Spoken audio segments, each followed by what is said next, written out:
Masih di pemeliharaan bailan transmisi, kita sudah melakukan pengujian di CVT current transformer. Pengujian mulai dari tan delta sampai kini point, juga rasio. Untuk rasio dan kini point kita menggunakan CVT analyzer. Sudah selesai. Tahanan isolasi juga sudah. Jadi sekarang saya akan menjelaskan sedikit tentang CT ya, current transformer, menjelaskan tentang pemahaman dasar buat para senior dan para suhu-suhu. Bukan bermaksud untuk lebih tahu atau menggurui. Ini saya hanya sharing aja. Kalau memang salah silahkan dikoreksi, dikomentari juga boleh, silakan. Oke. Untuk CT ini yang disebut CT. Kalau yang nggak tahu secara fisik, jadi CT itu punya dua primer, ini P1, ini P2. Kalau CPT dia hanya satu, di atas, di kepalanya hanya satu. Nah, untuk mengetahui yang mana P1 dan mana P2, biasanya kebanyakan yang P1 itu sejajar dengan boxnya. Ini box sekunder. Nah, di atas box sekunder itu P1. Kalau untuk pemasangan, yang biasanya dipasang itu P1 selalu menghadap ke dalam busbar. Ini P1 dan di sana busbar. Untuk P2 nya selalu menghadap keluar ke arah bayi penghantar. Oke, untuk primernya sudah. Sekarang kita masuk di bagian sekunder.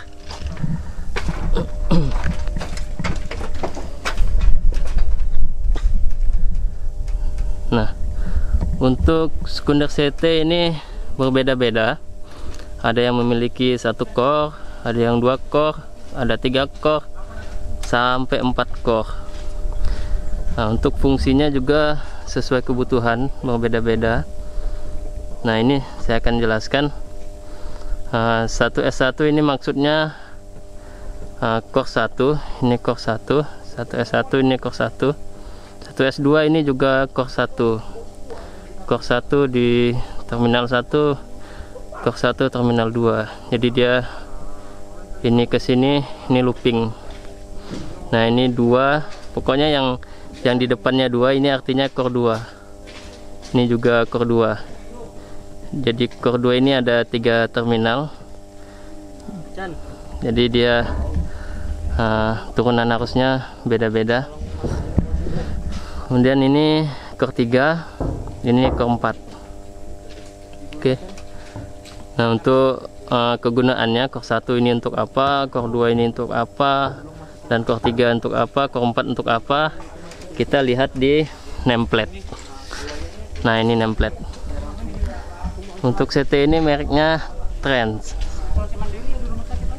Ini oke. Ini nomor serinya, ini tahun pembuatannya 2013. Nah, di sini ini di bagian ya, untuk IEC-nya yang 644 strip 1 ya.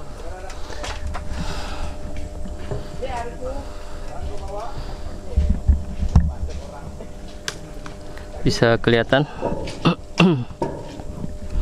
Oke, ini yang core 1, 1S1, SS2. Ini core 2-nya, 2S1, 2S3. Ini core 2 yang 2S1, 2S2. Ini core 3 dan core 4 ini sama. Keluaran sekundernya sama, 3S1, 3S2.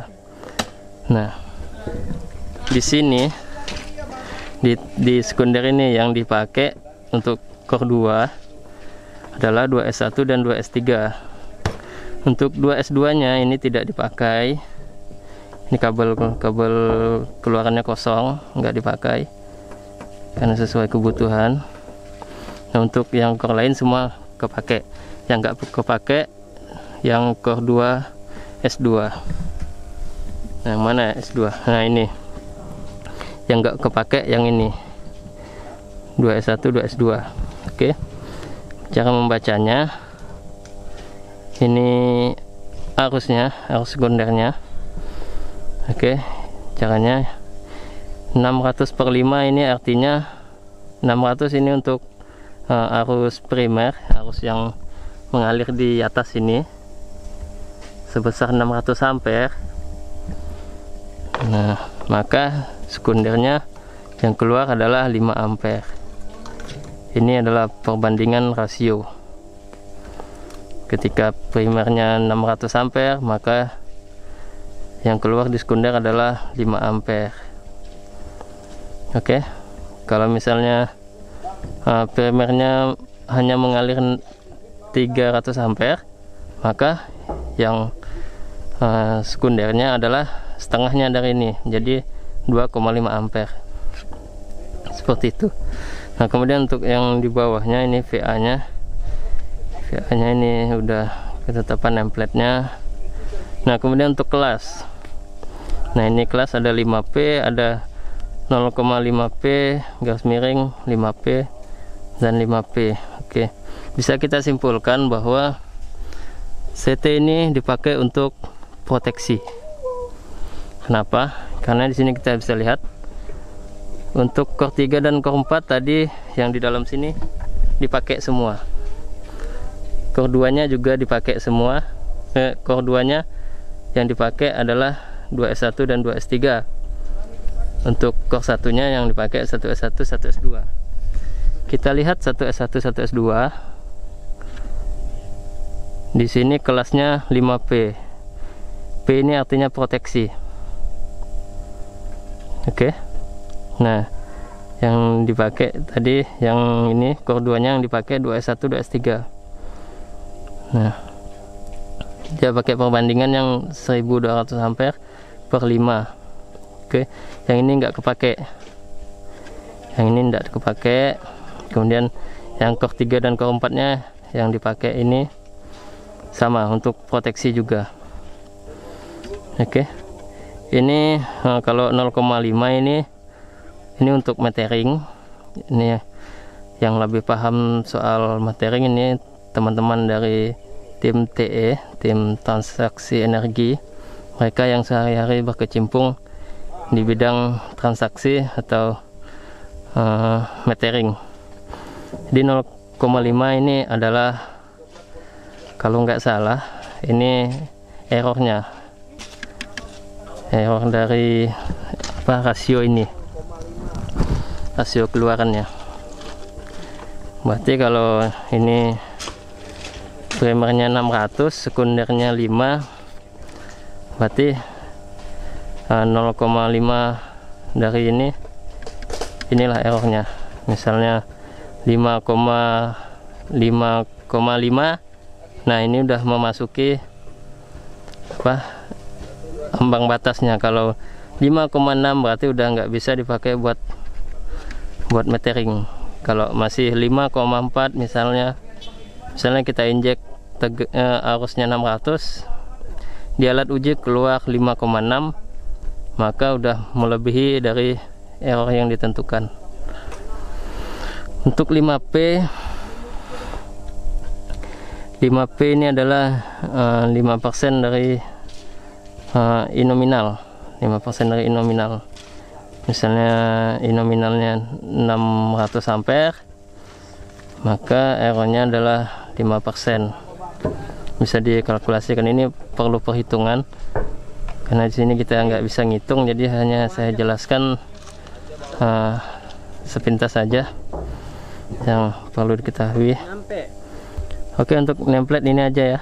Nah, untuk rangkaiannya yang ada di dalam ini arus primer. Ini kan belitan, ini primer, kemudian ini belitan sekunder nih. Ini belitan T1 S2 keluar. Oke. Ini belitan sampai sini, ini belitan. Jadi dia sifatnya menginduksi.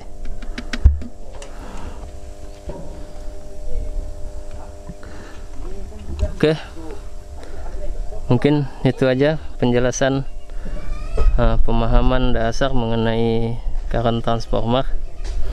Kalau ada pertanyaan silakan aja di kolom komentar, sebisanya akan kita jawab.